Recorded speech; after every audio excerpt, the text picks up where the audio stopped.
Shalom, hari ini mari kita bersama-sama mengalami janji Tuhan di dalam kehidupan kita dan mau melakukan apa yang Tuhan perintahkan untuk kita. 2 Tawarik pasal 34 ayat 1-33. Raja Yosia, pembaharuan yang dilakukan Yosia. Yosia berumur 8 tahun pada waktu ia menjadi raja dan 31 tahun lamanya ia memerintah di Yerusalem. Ia melakukan apa yang benar di mata Tuhan dan hidup seperti Daud bapa leluhurnya dan tidak menyimpang ke kanan atau ke kiri. Pada tahun ke-8 dari pemerintahannya, ketika ia masih muda belia, ia mulai mencari Allah Daud bapa leluhurnya, dan pada tahun ke-12 ia mulai mentahirkan Yehuda dan Yerusalem daripada bukit-bukit pengorbanan, tiang-tiang berhala, patung-patung pahatan, dan patung-patung tuangan.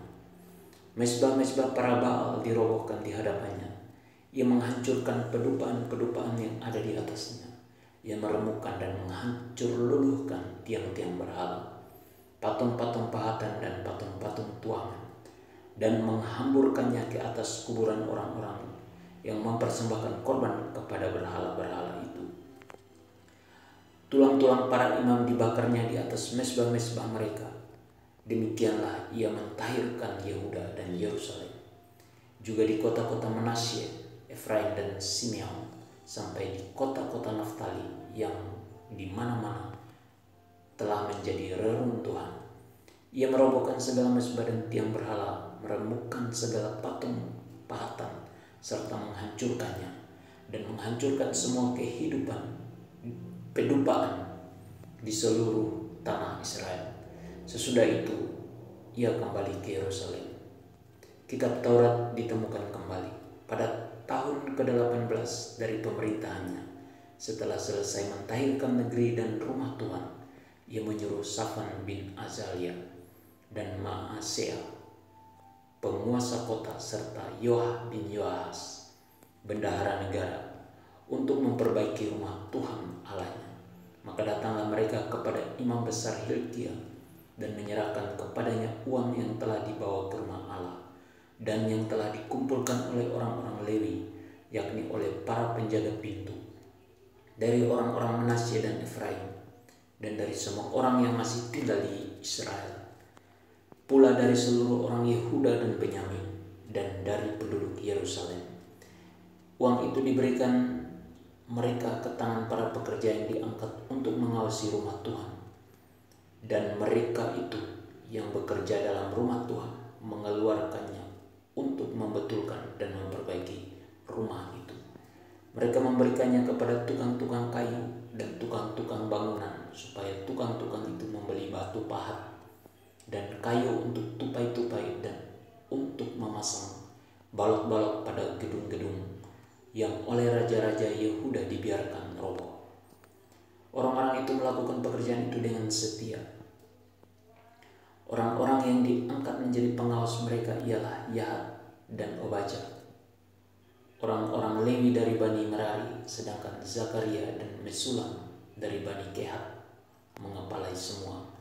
Dan semua orang Lewi yang pandai memainkan alat-alat musik mengepalai kuli-kuli dan mengiringi semua tukang dalam pekerjaan apapun. Dari antara orang-orang Lewi itu ada yang menjadi panitera, pengatur atau penunggu pintu gerbang. Ketika mereka mengeluarkan uang yang telah dibawa ke rumah Tuhan, Imam Hilkia menemukan kitab Taurat Tuhan yang diberikan dengan perantaraan Musa. Maka berkatalah Hilkia kepada Safan, panitera negara itu, "Aku telah menemukan kitab Taurat di rumah Tuhan." Lalu Hilkia memberikan kitab itu kepada Safan, dan Safan membawa kitab itu kepada raja. Ia juga menyampaikan kabar kepada raja, "Segala sesuatu yang ditugaskan kepada hamba-hambamu telah mereka laksanakan. Mereka telah mengambil seluruh uang yang terdapat di rumah Tuhan dan memberikannya ke tangan para pengawas dan para pekerja." Safan, panitera negara itu, memberitahukan juga kepada raja, "Imam Hilkia telah memberikan kitab kepadaku." Lalu Safan membacakan sebagian di depan raja. Segera sesudah raja mendengar perkataan Taurat itu, dikoyakkannya lah pakaiannya. Kemudian raja memberi perintah kepada Hilkia, kepada Ahikam bin Safan, kepada Abdon bin Mika, kepada Safan panitera negara itu, dan kepada Asaya hamba raja. Katanya, pergilah, mintalah petunjuk Tuhan bagiku, bagi yang masih tinggal di Israel dan di Yehuda, tentang perkataan kitab yang ditemukan ini, sebab hebat kehangatan murka Tuhan yang dicurahkan kepada kita, oleh karena nenek moyang kita tidak memelihara firman Tuhan dengan berbuat tepat seperti yang tertulis dalam kitab ini. Maka pergilah Hilkia dengan orang-orang yang disuruh raja kepada Nabi Hulda, istri seorang yang mengurus pakaian-pakaian, yaitu Salum bin Tokat bin Hasra, penunggu pakaian-pakaian. Nabiah itu tinggal di Yerusalem, di perkampungan baru. Mereka berbicara kepadanya sebagaimana yang diperintahkan. Perempuan itu menjawab mereka, beginilah firman Tuhan Allah Israel. Katakanlah kepada orang yang menyuruh kamu kepadaku, beginilah firman Tuhan, sesungguhnya aku akan mendatangkan malapetaka atas tempat ini dan atas penduduknya, yakni segala kutuk yang tertulis dalam kitab yang telah dibacakan di depan Raja Yehuda. Karena mereka meninggalkan aku dan membakar korban kepada Allah lain dengan maksud menimbulkan sakit hatiku dengan segala pekerjaan tangan mereka. Sebab itu nyala murkaku akan dicurahkan ke tempat ini dengan tidak padam-padam. Tetapi kepada Raja Yehuda yang telah menyuruh kamu untuk meminta petunjuk Tuhan, maka kamu katakan demikian, beginilah firman Tuhan Allah Israel mengenai perkataan yang telah kau dengar itu. Oleh karena engkau sudah menyesal dan engkau merendahkan diri di hadapan Allah pada waktu engkau mendengar firman-Nya terhadap tempat ini dan terhadap penduduknya. Oleh karena engkau merendahkan diri di hadapanku, mengoyakkan pakaianmu dan menangis di hadapanku, aku pun telah mendengarnya. Demikianlah firman Tuhan.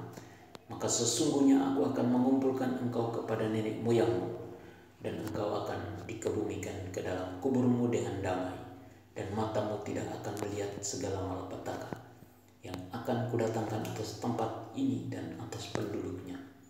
Lalu mereka menyampaikan jawab itu kepada raja. Sudah itu raja menyuruh orang mengumpulkan semua tua-tua Yehuda dan Yerusalem. Kemudian pergilah raja ke rumah Tuhan bersama-sama semua orang Yehuda dan penduduk Yerusalem, para imam, orang-orang Lewi, dan seluruh orang awam, baik yang besar maupun yang masih kecil. Dengan didengar mereka, ia membacakan segala perkataan dari kitab perjanjian yang ditemukan di rumah Tuhan itu. Sesudah itu berdirilah raja pada tempatnya dan diikatnyalah perjanjian di hadapan Tuhan untuk hidup dengan mengikuti Tuhan dan tetap menuruti perintah-perintahnya dan peraturan-peraturannya dan ketetapan-ketetapannya dengan segenap hatinya dan dengan segenap jiwanya, dan untuk melakukan perkataan perjanjian yang tertulis dalam kitab itu. Ia menyuruh semua orang yang berada di Yerusalem dan Benyamin ikut serta dalam perjanjian itu.